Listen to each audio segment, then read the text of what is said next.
and welcome to this introductory training session. Today's focus will be specifically on using 5S to support workplace organisation. By the end of this bite-sized session, you should have an understanding of what 5S is, why you might use this tool, and when in the improvement process you should use it. How many times a day do you have to search for the things you need to do your job? Then think about how much time per week do you waste searching for items that should be easy to find? 5S can help.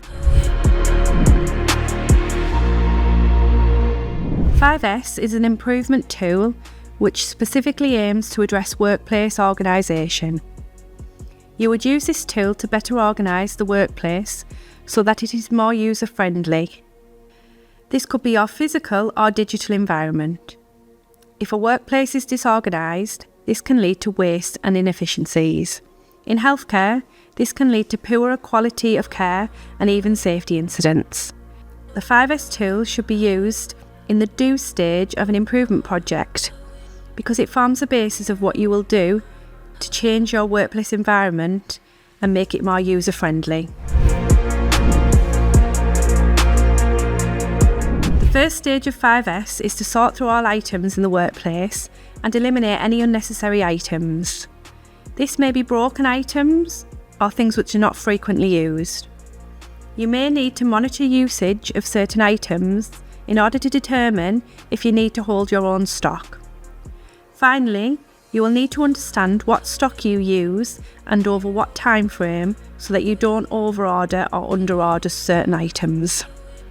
Once any unnecessary items have been removed, the next stage is to ensure that items are set in order and in an order that makes sense to people who will use these items.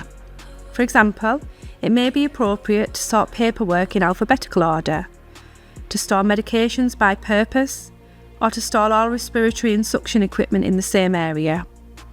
Once the sort phase is complete, every item should have a set place which should be clearly identified through labelling, colour coding or other methods. Stage 3 is the shine phase. This involves identifying and tackling any root causes of uncleanliness, such as environmental issues or traditional ways of working and customs. Cleanliness and tidiness should be a daily activity, so you may need to consider what processes you can put in place to ensure that it is a daily priority. Stage 4 is to create a consistent and standardised approach to workplace organisation within and between departments. For example, it might be confusing to staff who work between wards if on one ward all oxygen and suction equipment was labelled using a red label, but on other wards they use a blue label. Stage 5 is to sustain the benefits of the newly organised workplace. How do we keep this up? This links to the shine phase and may involve having clear processes, audits and holding staff to account if standards begin to slip. Sustaining the improvements made is often the hardest part, so think clearly about what you can do to ensure standards don't slip. 5S is rapidly becoming known as 6S because safety should always be considered when organising a workplace. It wouldn't make sense to place heavy items on top shelves or to store certain cleaning fluids in unlocked cabinets, as this could create unsafe working conditions for our staff. However, in healthcare, safety has an additional meaning.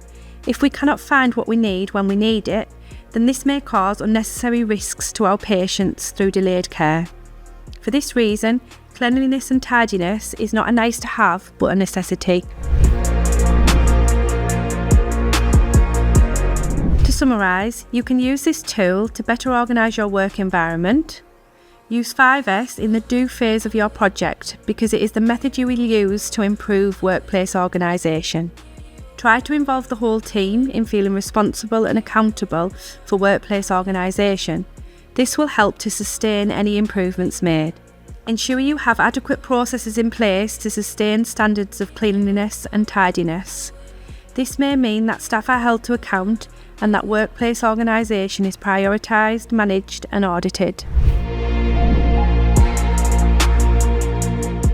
If you have any questions in relation to 5S, please reach out to the Leadership and Improvement team on the email address shown on screen.